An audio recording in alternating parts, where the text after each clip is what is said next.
আপনাদের সকলকে স্বাগতম আমার একটি নতুন ভিডিওতে। আজ আমরা এসেছি নিউ জলপাইগুড়ি স্টেশন। এখান থেকে আমরা যাব দার্জিলিং।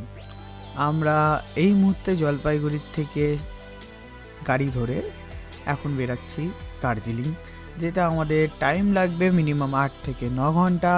জাম পড়লে আরও বেশি টাইম যেতে পারে, তো এর জন্য সকাল সকাল বেরিয়ে যাওয়াটা বেটার নাকি দেরি করা।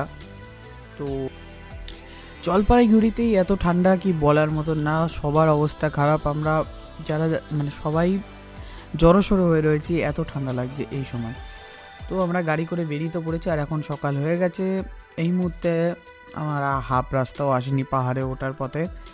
আর কিছুক্ষণ পরেই আমরা বোধহয় পাহাড়ে উঠে যাব। পাহাড় তো এখান থেকে দেখা যাচ্ছে, কুয়াশায় ঠিক মতন বোঝা যাচ্ছে না, কিন্তু ওই দিকটা ঠিক মতন ওই যে পাহাড়গুলো দেখা যাচ্ছে। তো পাহাড় দেখা শুরু হয়ে গেছে। তো পাহাড়ের এই রাস্তায় অনেক বছর পর আমরা এই রাস্তায় এসেছি, কারণ আমরা আগে এসেছিলাম 6 থেকে 7 বছর আগে, যখন আমি অনেকই ছোটো ছিলাম। তো সেই টাইম আসার পর এই প্রথমবার আবার আসলাম পাহাড়ে। তো আমার এই জিনিসটা খুবই ভালো লাগছে, পাহাড় আমার খুবই ভালো লাগে বলতে গেলে। আর এটা আমার প্রথম ব্লগ হতে চলেছে কি পাহাড় নিয়ে বা এরকম। তো হ্যাঁ, পাহাড়ের রাস্তা দেখা শুরু হয়ে গেছে, এখন পুরো পরিষ্কার দেখা যাচ্ছে এই মুহূর্তে। আর কি সুন্দর লাগছে জায়গাটা দেখতে, অনেক বছর পর পাহাড় দেখতে পারলাম, এরকম লাগে।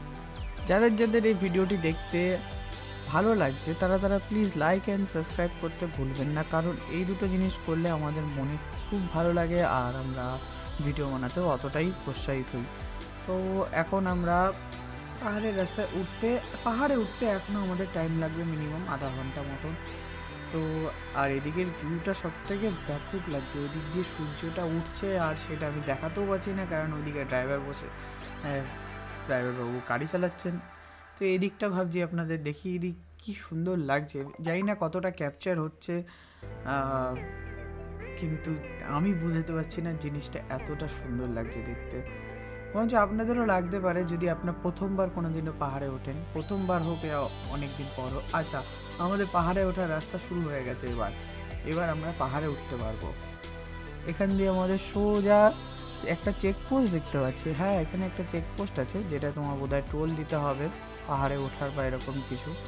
তো ওই টোলটা পেরিয়ে গেলেই আমরা তারপর পাহাড়ে উঠতে পারবো। এটা একটা ব্যাপক জিনিস। এইখান থেকে কি দুর্দান্ত ভিউ লাগছে। আর এবার আমরা পাহাড়ে উঠতে পারবো।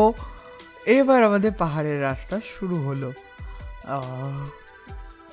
এখানে বোধহয় আমাদেরকে 50 টাকা মতন দিতে হয়েছে। হ্যাঁ, 50 টাকা দিতে হয়েছে। এটা আমরা পুরো গাড়িটাই বুকিং করেছি, এর জন্য আমাদের পুরো একটা গাড়ি বুকিং করতে লেগেছে 4000 টাকা মতন। আর আমাদের একদিনের ভাড়া 4000 টাকা। আর আমরা এখনও অনেক দিন কাটাতে চলেছি, তো জানি না লাস্টে আমরা বলে দেবো যে আমাদের টোটাল কত টাকা খরচা হয়েছে। কিন্তু এখন এই দিকে পাহাড়ে উঠতে আমার এত ভালো লাগছে, কেন আমরা অনেক বছর পর পাহাড়ে উঠছি।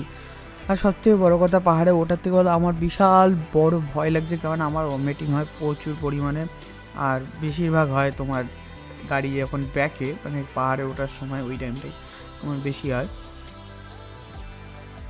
তো এই এক্সাইটমেন্টটা আমাদের বোঝানো যায় না যে কীরকম লাগছে এই মুহূর্তটা। যতটা না মনে হচ্ছে ভয় লাগছে, তার থেকে বেশি মনে হচ্ছে আনন্দ হচ্ছে পাহাড়ে ওঠার, কারণ পাহাড়ি এলাকা প্রচণ্ড সুন্দর দেখতে। উপর থেকে মনে হয় যে একটা আলাদাই ভিউ দেখা যাচ্ছে। আর এদিকে একটা ছোটো মোটো ঝর্ণা আছে মনে হচ্ছে। হ্যাঁ, এটা ঝর্ণা না, ছোটো একটা ওয়াটারফল মতন ওই দিক সাইড করে।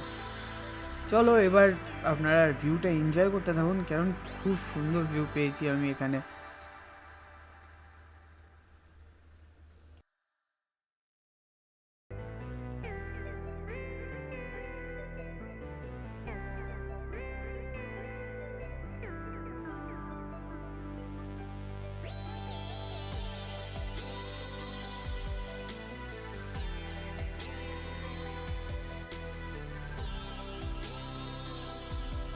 আমরা এখন দার্জিলিংয়ের এখানে এন্টার করে গেছি। আমরা দার্জিলিংয়ের এখন আগে রয়েছি একটা তোমার টেম্পেলে, যেটা খুব সুন্দর বলে টেম্পেলটা। আমি এটা প্রথমবারই এসেছি, আগে আসিনি মনে হয় না। ড্রাগন স্ট্যান্ড ভালোই এই জিনিস, দেখতেও খুব ভালো ছিল। আমি ভেতরে অবশ্য যাইনি, কিন্তু ভেতরটা দেখার মতন ছিল বলে।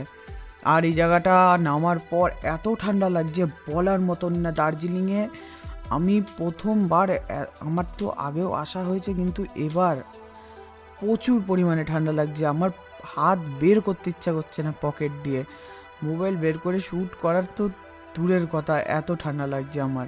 আর এই টেম্পলটা দেখার মতন, ভেতর দিয়ে বলে বৌদ্ধর যে মূর্তিটা সেটাও খুব সুন্দর দেখতে। অবশ্যই আমি যাইনি জুতো খোলার ভয়তে, কারণ আমার আর ভালো লাগছিল না ঠান্ডার মধ্যে। আমার যত তাড়াতাড়ি হোক আমি রুমের ভেতরে যেতে চেয়েছিলাম, আমার এরকম লাগছে। তো এই মুহূর্তে যাই সামনেটা দেখে আসি কীরকম দেখতে বা ভেতরটা। আমি মায়ের হাতে মোবাইলটা দিয়ে দেবো আর মা দেখিয়ে আনবে আপনাদেরকে কীরকম ভেতরটা দেখতে। এর ভেতরে কিন্তু চটি খুলে ঢুকতে হয়, তো আমি এর জন্যই ঢুকিনি। আর ভেতরটা খুবই সুন্দর দেখতে। আপনারা যখন দেখছেন এই ভিডিওটা, আমিও যখন এই ভিডিওটা এডিট করছি তখনই দেখতে পেয়েছি, কারণ আমিও ভেতরে ঢুকিনি ওই সময়। কিন্তু ভেতরটা খুবই সুন্দর দেখতে। আর এখানে কি সুন্দর লাগছে বুদ্ধ মূর্তিটা, বা জায়গাটা দেখার মতন। অবশ্য আমি না যেয়ে ভুলই করেছিলাম।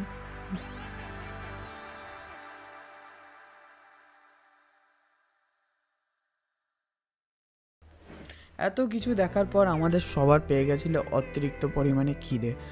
আর আমি মাকে অনেকবার করে বলছিলাম, মা এবার বেরাও, আর ভালো লাগছে না, আমার খুব ঠান্ডা লাগছে। আর সবাই তাই বলছিল, আমার মামাও ছিল, মামিও ছিল, বাবা, মা, আমি, তো আমরা 5 জন গেছিলাম, আর আমার পুচকি বোনও ছিল। আর তো এই সময়টা আমি মাকে বারবার করে বলছিলাম বেরাও না, আর ভালো লাগছে না। তো এখন একটা দোকানে আমরা দাঁড়িয়েছি।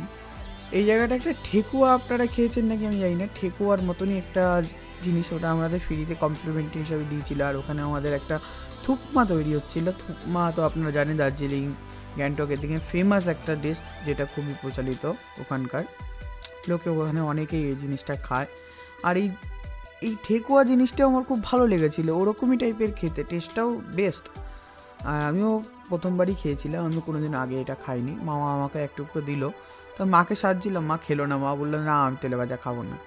তো আমি আর মামাই খেলাম, আর কেউ খেলো না আপাতত। তো তারপর দেখি থুকমা অর্ডার করে দিয়েছে মামা, তো বললাম ভালো কথা, চলো দেখি কীরকম হয়। কিন্তু থুকমাটা আপনারা নিজেরাই দেখেন কি সুন্দর টেস্টি দেখতে লাগছে। আমি প্রথমবার থুকমা খেয়েছি, আমি আগেও কোনো দিন এসেছি, আমি থুকমা খাইনি কোনো দিনও। চিকেনে ভরপুর, এখানে যে চিকেনগুলো রয়েছে না, টেস্টটা ব্যাপক লাগছিলো খেতে। আর এই নুডলগুলো আমার এই প্রথম ছিল।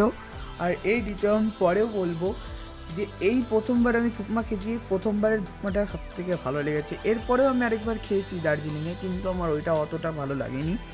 কিন্তু এই থুকমাটা মানে প্রচুর ভালো খেতে বলে না প্রথমবার খেলে যেরকম হয় তারপরবার আর ভালো লাগে না, এরকম একটা জিনিস। এই প্রথমবারেরটা আমার খুব ভালো লেগেছিলো। আর এই থুকমা, একটা থুকমাতে আমাদের কয়জন হয়েছে জানেন? আমরা 4 জনে এই থুকমাটা খেয়েছি। আমার মা যেহেতু মাংস খায় না, তো আমরা 4 জন এই থুকমাটা খেয়েছি। আমাদের 4 জনের পেট ভরে গেছে। আর আমাদের পুচকি বোন, ও পাগল করে দিয়েছে এটা খাওয়ার জন্য।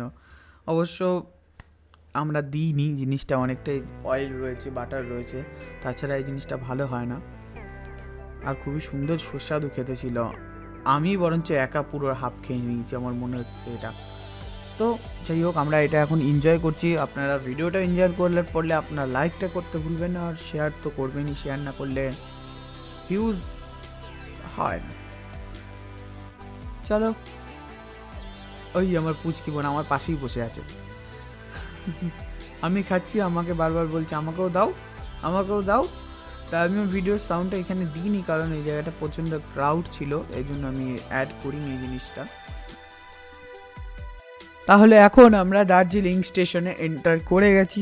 আর এই জায়গাটা আমি 7 বছর পর দেখছি, অনেকটা পাল্টে গেছে। আমরা যখন ওই টাইমে দেখেছিলাম এরকম কিছুই ছিল না, রাস্তাও অনেকটাই কি প্রচুর পরিমাণে খারাপ ছিল তখন, এখন বরঞ্চ খুব ভালো হয়ে গেছে। আর জায়গাটা সত্যি বলতে এখনও আগের কথাই মনে পড়াচ্ছে, খুব সুন্দর লাগছে জায়গাটা দেখতে। আর এখান থেকে আমাদের কিছুটা দূরে মেন রোডের একদম কাছে আমরা হোটেলটা নিয়েছিলাম। এই হোটেলটা আমাদের যে ড্রাইভার দাদা সেই খুঁজে দিয়েছিল একটু উপরে, কিন্তু ভিউটা দারুণ ছিল, দেখার মতন ছিল। সেই ভিউটা আপনাদের দেখতে পারবেন পরের পার্টটা, আপনারা যদি মিস না করেন তো। আর যতদিন না আমাদের এই ভিডিওটা দেখতে পারবেন ততদিন পরের পার্টও চলেই আসবে। তো আপনারা অপেক্ষা করে থাকবেন আর এই জিনিসটা দেখতে থাকবেন কতটা মজাদার হতে চলেছে। আমাদের এই পর্বটা আপনাদের আরও বেশি ভালো লাগতে চলবে। তো আমরা এই পর্যন্ত উপর দিয়ে মেল রোডের রাস্তায় উঠবো, উপর দিয়ে উঠে মেল রোড, উপরের সাইডে মেল রোড। তো চলো এখান দিয়ে ওঠা যাক। আর আমাদের হোটেলে যে আপনাদের হোটেলটা দেখানো হবে যে কীরকম হোটেল আমরা নিয়েছি। হোটেলটা সত্যি বলতে আমরা এত কমে হোটেল পেয়েছি বলার মতন, আর হোটেলটা দেখার মতন হোটেল।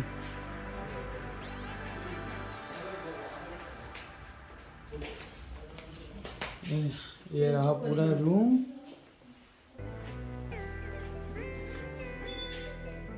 किंग साइज बेड है, बहुत ही बढ़िया स्पेस है यहाँ पे।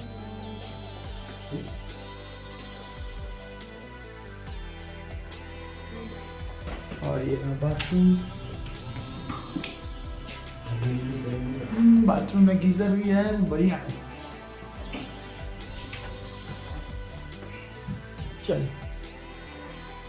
कबर्ड में क्या है देख लेते हैं। एक्स्ट्रा कम बैंक्वेट है, सब एक्स्ट्रा बढ़िया बढ़िया सा टीवी भी है। चलो এই প্রথমবার আমরা টয় ট্রেন দেখতে পেলাম, কারণ আগের টয় ট্রেনটা আমরা মিস করে ফেলেছিলাম দেখতে। আর এখানে আসো, এইখানে আসো, এইখানে ভিউ এবার কাটো। এই পাহাড়ের উপর একটা বাড়ি, ওরকম সুন্দর লাগছে। এইখান দিয়ে ওটাও কিন্তু কাশিয়ান, ওটা ছোট ডোলটা ছাড় না, ওইটা কিন্তু কাশিয়ান। ঠিক আছে, সব কিন্তু পাহাড়ে বাড়ি। এই যে আমরা ওখান থেকে মনে হচ্ছে না এরকম এরকম, ওরা কিন্তু আমাদের এরকম দেখছে, একই রকম দেখছে, ওখানেও এরকমই। ওইটা ওইটা কিন্তু আমার তো করবি না,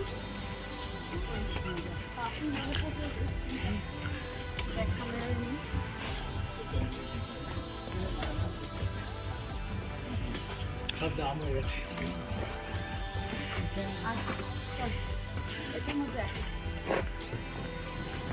এটার মধ্যে হ্যান্ডমেড সবজি।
আমরা এখানে এত প্রকার হাতের কাজ দেখলাম বলার মতন না।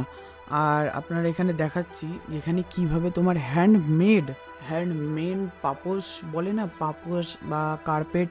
তো এই কার্পেটগুলো এনারা হ্যান্ডমেড তৈরি করে, পুরো হাতে তৈরি করে। আর এদের কাজ আমরা এতক্ষণ দাঁড়িয়েছিলাম, এদের কাজ এত নিখুঁত আর এত সুন্দর, আপনারা নিজেরা দেখে বিশ্বাস করতে পারবেন না এরকম কাজও এই দুনিয়াতে হয়। আর এই জিনিসটা দার্জিলিংয়ে আমি আগেও এসেছি, কিন্তু এই জিনিসটা আমি কোনোদিনও আসিনি এই জায়গাটা। আর এদের কাজটা আপনারা দেখুন, এই ডিজাইনটা এতটাই সুন্দর লাগছে, ওয়াও ইয়ার। আপনারা নিজে কমেন্ট করে একবার বলবেন তো, এই কাজ আপনারা দেখতে হলে দার্জিলিংয়ে মানে এখানে এগুলোর দাম আপনারা ভাবতে পারবেন না।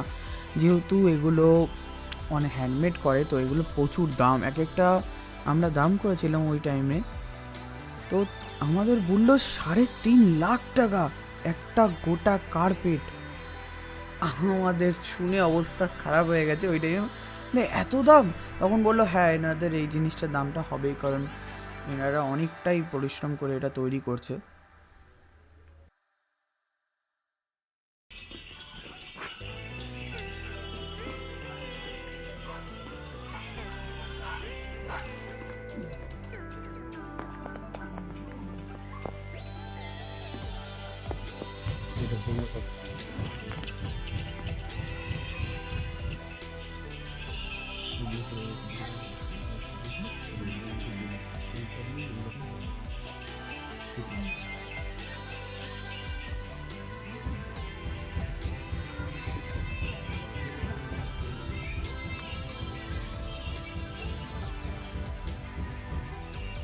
তাহলে আজ আমরা এইখানেই আমাদের এই পর্বটা শেষ করব। দ্বিতীয় পর্ব দেখার জন্য আপনারা নিচে একটা কমেন্ট করুন যে আপনাদের এটা কেমন লেগেছে, তারপরেই আমরা দ্বিতীয় পর্বের ভিডিও আপলোড করব। তো লাইক শেয়ার এন্ড সাবস্ক্রাইব করতে ভুলবেন না প্লিজ।